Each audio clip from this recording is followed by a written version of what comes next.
Bonsoir, cher petit frère éclaireur. Bonsoir à tout le panel. Mhm. Voilà. Donc, merci d'avoir éclairé la lanterne de ceux qui ne connaissaient pas l'imam Berthet. Voilà, sur vos dires, à savoir les, les, l'intervention de B52 et puis toi-même, ta judicieuse intervention que tu viens de faire à son encontre. Parce que ce monsieur-là, c'est un bavard. Vraiment, je passe rapidement sur lui. Hein. C'est un bavard et puis chaque fois, c'est comme ça, il se plaint dans la dentelle, il dit rien de bon. Il est le plus bavard de tous les imams de Côte d'Ivoire. Vraiment, il ne sait pas qu'est-ce qu'il cherche. Voilà, s'il veut être un imam politicien ou bien quoi, je sais pas. Bon, bref, ça c'était c'était pour lui. Aujourd'hui, vraiment, je souhaiterais parler des élections au plateau. Vraiment, et puis éclairer également la lanterne de nos dirigeants, parce que tout le monde ne sait pas réellement ce qui s'est passé. On dit qu'il y a eu la tricherie, mais jusqu'à quel niveau, je demeure convaincu que les uns et les autres ne perçoivent pas cela. Et avant de rentrer dans le vif du sujet, expliquer un peu comment cette tricherie-là se fait au plateau, je vais dire les conséquences des tricheries au plateau. Ces conséquences, il y a eu aujourd'hui des ramifications, parce que vous voyez que Cocody aujourd'hui est dans la danse. En réalité, Cocody n'est pas dans la danse depuis cette année. Ça vaut 10 ans que Cocody est dedans. Mais tout est parti du plateau. Voilà, c'est le plateau, le laboratoire, parce que le plateau, il y a très longtemps, le plateau est entre les mains du même parti. Ils ont assis une stratégie qui est telle que aujourd'hui, ils sont sûrs de cette expertise-là. Maintenant, ils la revendent un peu partout. Ils ont vendu cela à Port-Boué, ils l'ont vendu à Cocody, ils l'ont vendu, si vous vous souvenez bien, à Bassam. À Bassam, rappelez-vous qu'il y a 5 ans, il y a eu du grabuge à Bassam autour des élections municipales. Bien, entre Ezalé et puis son challenger qui est aujourd'hui le maire RADP de chose. Donc, c'est les jeunes de Bassam et du plateau et avec toute l'expertise qui accompagnait cela, c'est ceux-là qui sont allés à Bassam, aller s'installer là-bas, et puis ils sont rentrés dans le système pour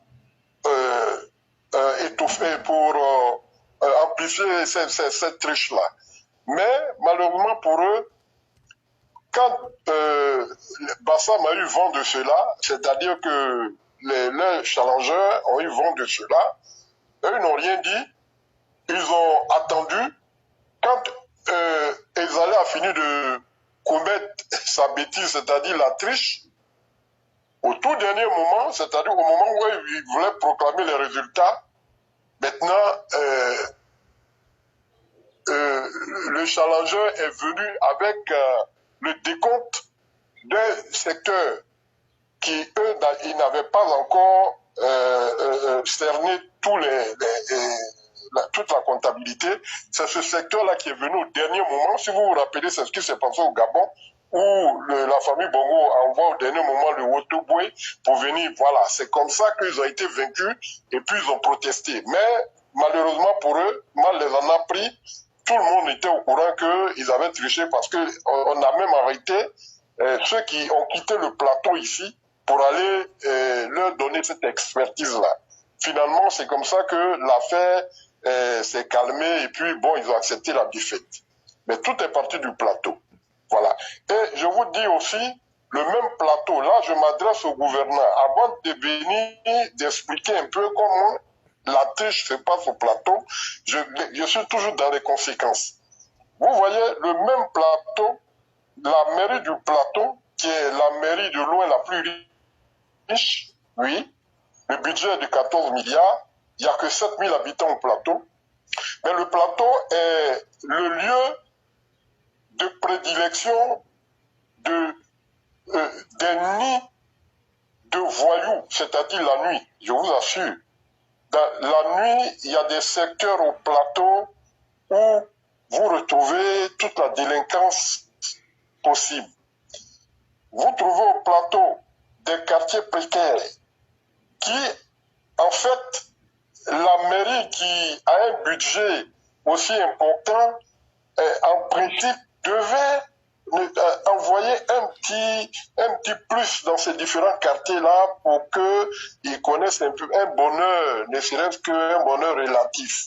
C'est que la mairie ne fait pas. Les écoles primaires et autres qui sont là, ben, le plateau, en principe, qui devait être parmi les privilégiés, malheureusement, ce plateau-là est bon, les uns et les autres ont déjà présenté les écoles, hein, voilà. Donc, la vétusté et puis tout l'hygiène qui n'y est pas, qui est autour, hein, vraiment, je ne vais pas rentrer dans tous ces détails. Donc, c'est vous dire qu'on ne sait pas voir le budget. En réalité, ce budget-là, comment il est distribué? Ce budget-là, une partie sert à s'occuper du siège du PDCI au plateau ici, le siège du PDCI qui est au plateau. Et voilà, l'entretien de ce siège-là sort du budget de la mairie du plateau. Depuis des lustres, c'est comme ça, tout le monde le sait, ben on fait avec, bon, tout le monde fait avec.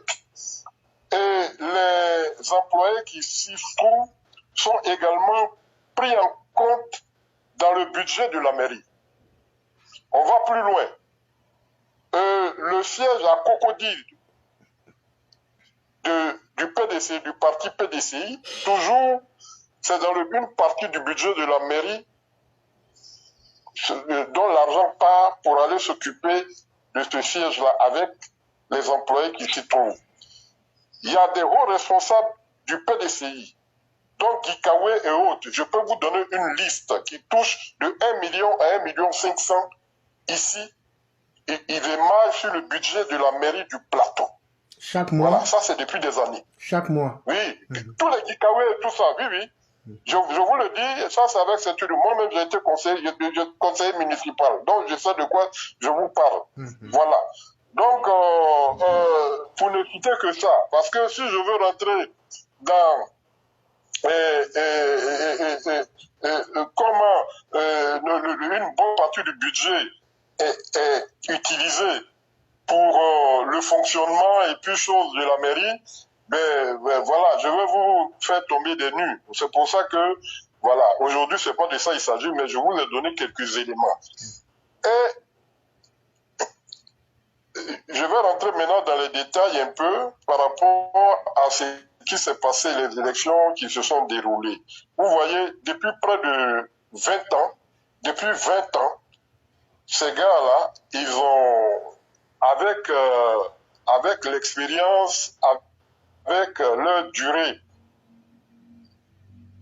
hein, dans le temps ici, ils ont assis une stratégie qui est telle que même si on envoie le président de la République ici comme candidat, le candidat, n'importe quel candidat on prendra comme candidat du PDCI, il battra le président de la République, ici même au plateau.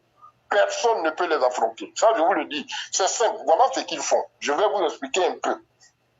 Vous voyez, ils ont fait une remarque. Voilà. Ils regardent, par exemple, depuis 15 ans, voilà, ceux qui n'ont pas voté et qui sont sur la liste électorale. Vous savez qu'ici, en réalité, je vous l'ai dit, on est 7000. Voilà, le dernier recensement l'a confirmé. Sinon, avant, on était même moins que ça. Les vrais résidents du plateau, on est 7000. Mais on est sur la liste électorale, on est 83 000. Regardez un peu le gap. Voilà, c'est un paradoxe. Voilà. Mais d'où vient le surplus qu'on a? Eh bien, ce surplus vient d'ailleurs. Voilà, c'est la transhumance, c'est-à-dire que c'est le PDCI qui a démarré. Et ça a commencé d'abord dans les quartiers, dans les villages ébriés. dans le Kodjo, voilà, on fait venir voilà, tout le Kodjo ici, c'est-à-dire c'est un vote ethnique que les gens, au départ, ils nous avaient imposé ici. Et puis, par la suite, quand les candidats adverses ont vu, ont compris le jeu, eux aussi, bon, ils sont rentrés dans la même dynamique. Ils ont, eux aussi, ils sont allés chercher ailleurs, dans les autres quartiers, des électeurs pour venir les faire enrôler ici au plateau. Voilà. Donc, l'un à l'autre, c'est ce qui a fait qu'aujourd'hui, on est à 83 000. Maintenant, comment le PDCI procède pour tricher? Bon, ils se sont rendus compte parce qu'ils ont fait une vérification. C'est eux, au départ, avant même que la CEI ne garde par devers elle les cartes d'électeurs. Au départ, les cartes d'électeurs, c'était géré par la mairie. Voilà, c'est la mairie qui venait déposer, et puis les gens, bon, on informait les uns les autres pour aller chercher les cartes d'électeurs. Donc, jusqu'à ce que, bon, ces dernières années, ce soit confié à la CEI. Mais qu'est-ce que la mairie qui avait l'expertise même de ce dossier-là, qui maîtrise tous les rouages, parce qu'ils ont formé des gens pour ça, qu'est-ce qu'ils faisaient? Alors, ils se sont rendus compte, ils regardent sur les 10 dernières années, sur la liste, ceux qui n'ont pas l'habitude, qui ne viennent jamais voter. Voilà, c'est-à-dire quelqu'un qui n'est pas venu voter il y a au moins 10 ans. Voilà, ils regardent, on se dit que soit ce dernier est décédé, ou bien ben, c'est quelqu'un qui n'est même pas intéressé par le vote, c'est-à-dire il a été certainement enrôlé ici, mais ça ne l'intéresse plus, il ne vote pas, et puis bon. Donc ils se disent que ce dernier ne viendra jamais voter ici. Qu'est-ce qu'ils font? Sa carte d'électeur, ça qui a été imprimée, au moment où on va chercher les cartes d'électeurs, eux ils se l'approprient. Ils récupèrent ces cartes d'électeurs des gens qui ne votent pas. Voilà, ils se sont appropriés ces cartes d'électeurs-là. Parmi ces gars-là, il y a ceux qui sont décédés, et puis il y a la masse même qui a été enrôlée. Vous vous rappelez, le dernier, sous Gbagbo, c'est-à-dire en 2010, l'enrôlement de 2010 qui a été un enrôlement très massif. Bon, eux, ils étaient venus spécialement pour voter pour le candidat Gbagbo, parce que c'est le FPI qui avait fait ça. Donc après ça, bon, eux se sont dispersés. La plupart ont quitté le pays, beaucoup même sont morts. Sachant cela, ils ont récupéré aussi les cartes d'électeurs de ces derniers. Voilà, donc ils ont ça par devers eux. Donc quand on va à des élections, qu'est-ce qu'ils font? D'abord, ces cartes-là, ils s'arrangent parce que, chose bizarre, vous allez vous dire, mais on est au pouvoir, c'est-à-dire le RADP étant au pouvoir, mais comment se fait-il que c'est le PDCI qui maîtrise la CEI et autres? Effectivement, c'est ce qui se passe au plateau. Chose bizarre, c'est vraiment ce qui se passe au plateau, hein, je vous le dis.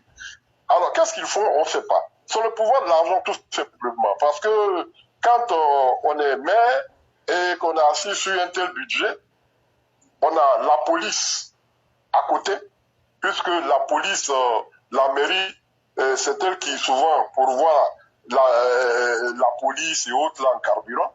Donc déjà, elle a sous sa coupole le commissaire et puis un certain nombre d'éléments comme ça. Bon, elle a cet tentacule également dans les différents... bon, elle peut aller jusqu'à la préfecture. À l'époque, quand la préfecture de police était ici, elle faisait tout ça. Bon, elle avait ces ramifications-là. Donc, elle s'arrangeait. Au moment où ses adversaires, eux, ils s'activaient à mieux s'organiser pour aller aux élections, non. Le maire, il battait pas campagne, hein. Il bat très peu campagne. Mais tout simplement, il va et il s'arrange avec la CEI, il achète quelques éléments, quelques commissaires là-bas, ça suffit, sans que le président de la CEI ne soit au courant. Voilà, nous sommes des humains. Il y a des gens qui facilement sont corruptibles. Donc, on remet des paquets à ceux-là. Ils sont prêts, ils peuvent mettre au moins 30 millions, hein, je vous assure. 30 millions, ça c'est rien la mairie du plateau. Voilà, une fois on donne à 2 éléments là-bas, ils deviennent fous. Voilà, donc ils doivent faire le jeu. Donc pour cette année, parce que les années antérieures, je ne vais pas rentrer dans les détails, mais pour cette année, voilà ce qui s'est passé.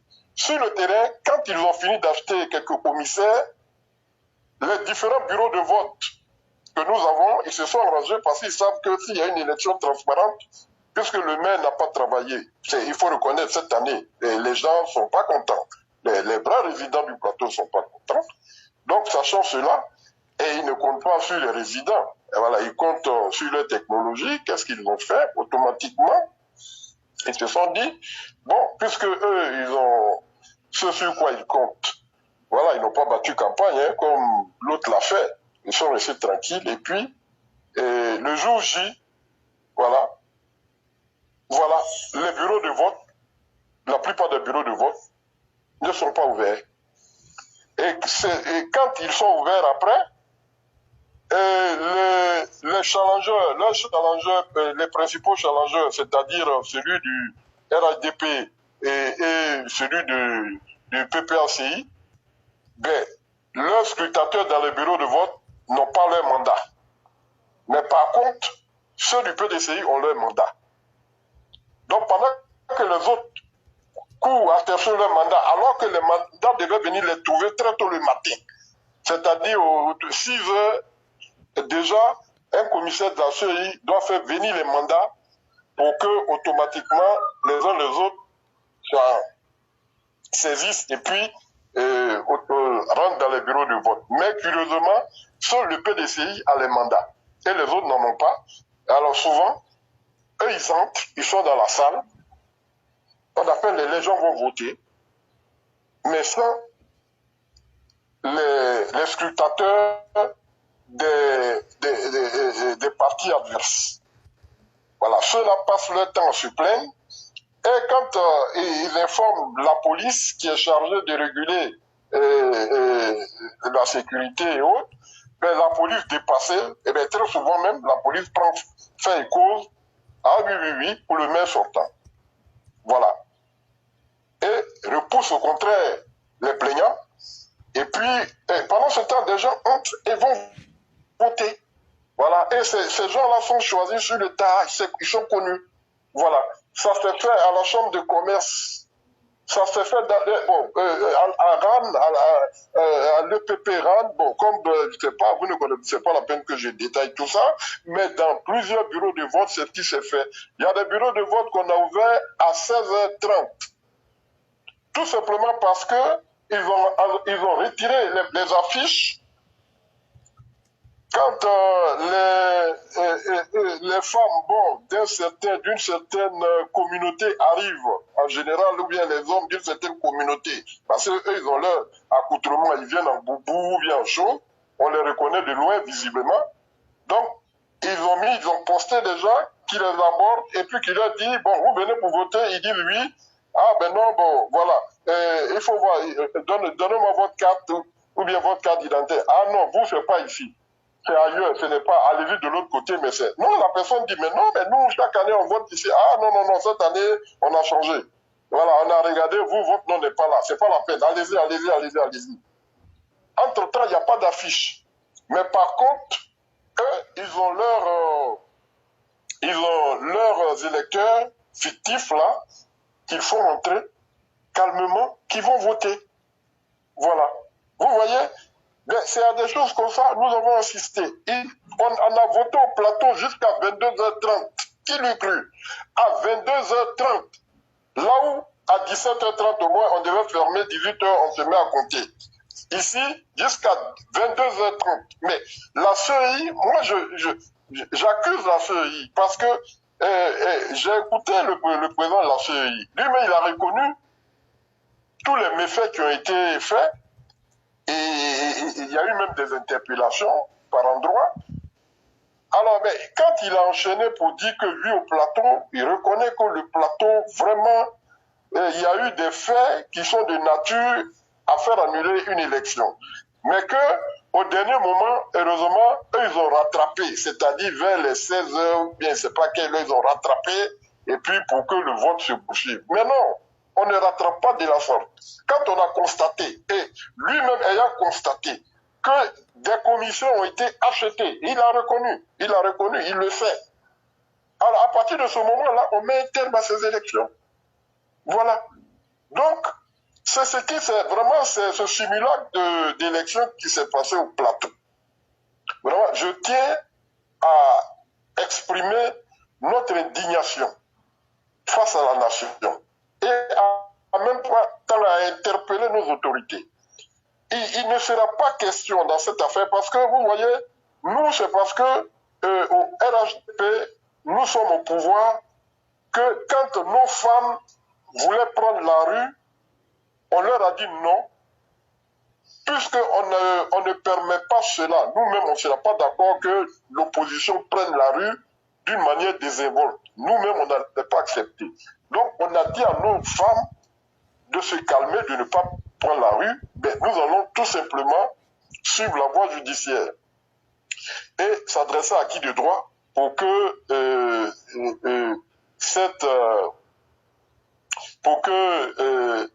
cette fausseté-là soit réparée. Voilà. Alors donc, c'est comme ça que difficilement, on est arrivé à convaincre nos jeunes et les femmes afin qu'ils se calment pour ne pas qu'on entreprenne des actions qui allaient finalement se retourner contre nous parce que finalement si nos autorités sont mis devant un certain nombre de faits qui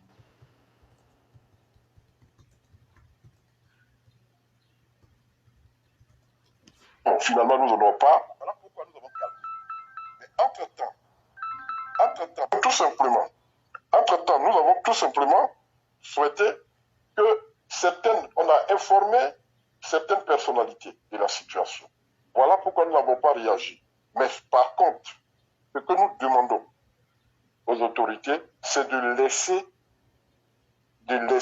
le Conseil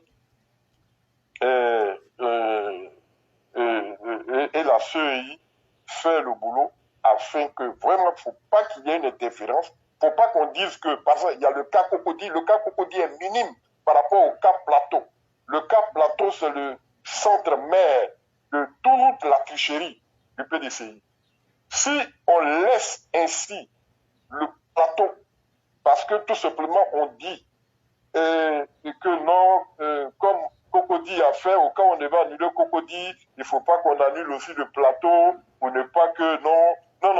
Si on rentre, parce qu'on a entendu certains de nos responsables dire, voilà, dire que non, on sait, c'est vrai, il y a eu tricherie, mais il ne faut pas qu'on annule tous ces coins-là ensemble. Alors, s'ils le font, ce serait la dernière de toutes les bêtises que nos dirigeants auront fait. Ça, vraiment, je le tiens pour dire, parce que nous sommes là, nous, on ne veut que l'application de la loi et d'une justice saine. Si la politique passe par là, alors franchement, nous n'allons pas accepter. On est fatigué. Il y a 5 ans, on nous a volé. Cette année-là encore, on nous vole à ciel ouvert. Quand on le dit, celui qui est à l'extérieur du plateau ne peut pas comprendre.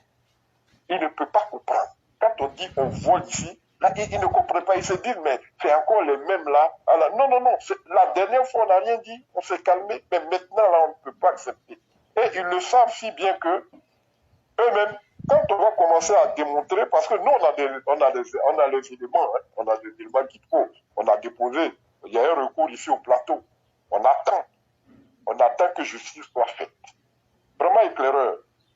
Et leur triche là, vous voyez, quand on va arriver au présidentiel en 2025, si nos responsables ne prennent garde, vous voyez, on est à 83 000 électeurs. C'est parce qu'on est au municipal et autres là, que là, on est... Vous voyez que le suffrage, il est autour de 20 000 là-bas. Okay. Mais vous allez voir que si on laisse passer, au présidentiel, on sera à près de 75 000 votants. Voilà. À travers la tricherie. Et là, pour que le candidat du PDCI ait un suffrage beaucoup plus élevé. Ça, je vous le dis. Donc, il faudrait que nos dirigeants le sachent et que dès maintenant, ils écoutent leur base, qu'ils ne fassent pas de politique politicienne, qu'on sanctionne lorsque on a découvert des anomalies, que ces anomalies soient sanctionnées. Nous, on demeure convaincus que la loi va passer. Voilà. Voilà, cher éclaireur. C'est vraiment l'essentiel de ce que je voulais dire. Si j'ai été trop long, vraiment, veuillez m'en excuser. Mais il le fallait pour que cela soit porté à la compréhension de tous. Hein? Voilà. Merci beaucoup, cher Aîné. C'était moi. Merci beaucoup, cher Aîné. Merci pour ce que vous avez dit. Parce qu'il était utile qu'on arrive à comprendre le mode opératoire que ces tricheurs utilisent pour essayer de toujours essayer d'être là. Et vous venez et d'être... là, excuse-moi, j'ai oublié d'autres parties que je n'ai pas dites. Vous voyez, les cartes d'électeurs dont j'ai parlé, qu'ils ont pas devant eux, ils prennent ces cartes d'électeurs-là, hein, et puis, mais puisqu'ils se sont entendus déjà avec des éléments de la CEI, des ressorts de la CEI, dans les bureaux de vote, les présents des bureaux de vote sont déjà achetés. Ah oui, sont achetés. Donc, ils prennent, par exemple, toi, éclaireur, on te donne 2 cartes, tu vas dans tel centre, tu vas voter. Après, tu te retrouves dans un tel autre centre, tu vas voter. Après, tu votes pour toi-même, ta personne éclaireur, là où tu votes, tu vas voter normalement. Toi seul, tu peux avoir voté 4 fois dans la journée. Voilà, c'est ce qui se passe au plateau. Voilà, c'est pour ça qu'ils ont ces cartes-là. Donc, à l'époque, quand on faisait voter avec les attestations d'identité, ils fabriquaient de fausses attestations d'identité au nom de ces personnes-là, et puis ils allaient voter. Voilà. Donc, on a ici le plateau, c'est ça. Donc, ils ont donné, c'est la même expertise, ils ont donné à Bassam, ils ont donné à Port-Boué, ils ont donné à Cocody, et voilà. Donc, pour ceux qui ne savent pas, voilà, c'est une petite partie, une ficelle de la triche qui se passe à ciel ouvert au plateau. Voilà. Donc, il y en a d'autres. Bon, mais déjà, c'est ce que je vous balance comme chose. Voilà, merci. Okay. Voilà. C'est nous qui vous disons merci. Donc, et ce que vous avez dit est tellement important que ça révèle déjà un grand côté de toute la magouille qui était faite de ce côté-là. C'est à nos autorités de la CEI, si elles veulent être crédibles, de reprendre les élections au plateau, mais surtout de démanteler toute cette chaîne-là et de les mettre en face de la justice. Ça va beaucoup être utile pour la crédibilité et surtout pour la paix même à l'avenir. Parce que ce que vous dites là, les gens en tiendront compte et les gens sauront comment réagir ou riposter. Et pour éviter qu'on en arrive à une confrontation violente, il serait mieux que l'autorité judiciaire ainsi que la CEI elle-même prennent leurs responsabilités. À partir du moment où la CEI même reconnaît qu'il y a des commissaires qui ont été payés, tout naturellement doit reprendre les élections. C'est le minimum quand même. Ah, mais oui. Et comme l'affaire est devant le Conseil d'État, on attend de voir ce qu'ils vont dire. Et en fonction de cela, on va voir comment prendre cette histoire-là. Vraiment, merci beaucoup. Et puis, pour terminer, au cas où le Conseil d'État siège et annule ces élections-là, le mieux, c'est de mettre un administrateur pour gérer la commune en attendant. Et il faut que ce listing du plateau, le listing du plateau, qui est un listing à part, voilà, il faut qu'on parte sur la base des 7000 d'abord habitants du plateau, parce que là, le dernier recensement, il y a déjà,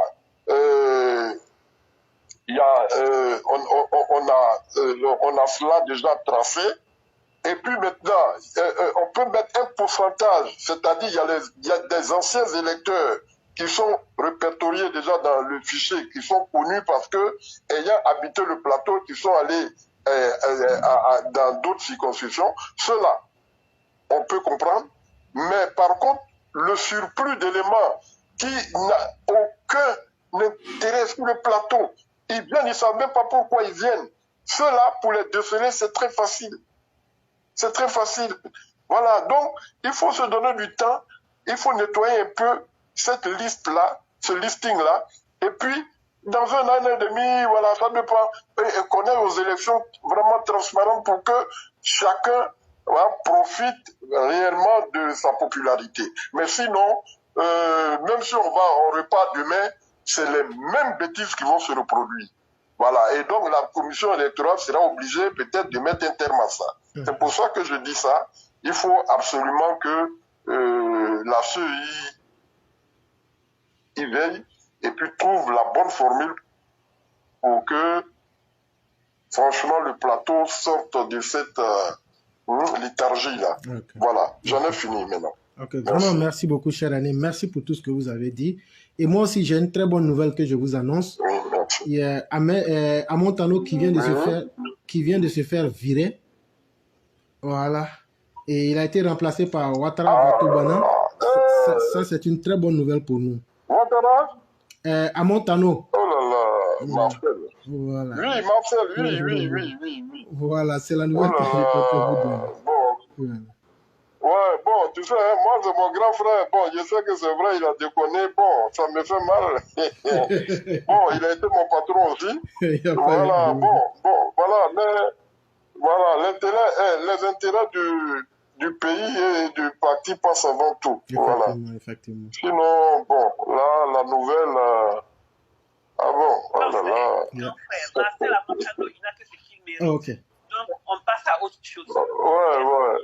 Ouais. Ok. Donc, on va passer à une autre... Non, je vous comprends. Bon, moi j'ai des relations particulières avec lui. Bon, donc, ce qui fait que je ne vais pas trop commenter. Il n'y a pas de problème. Voilà, c'est mon grand frère. Il a été mon patron, mais c'est mon grand frère bien avant. C'est des relations de près de 30 ans. Donc, bon, je ne parlerai pas trop. Il n'y a pas de problème. Voilà, mais l'intérêt de la nation passe avant tout. Voilà. Vraiment, merci beaucoup, cher René. Merci infiniment pour toutes les nouvelles que vous avez.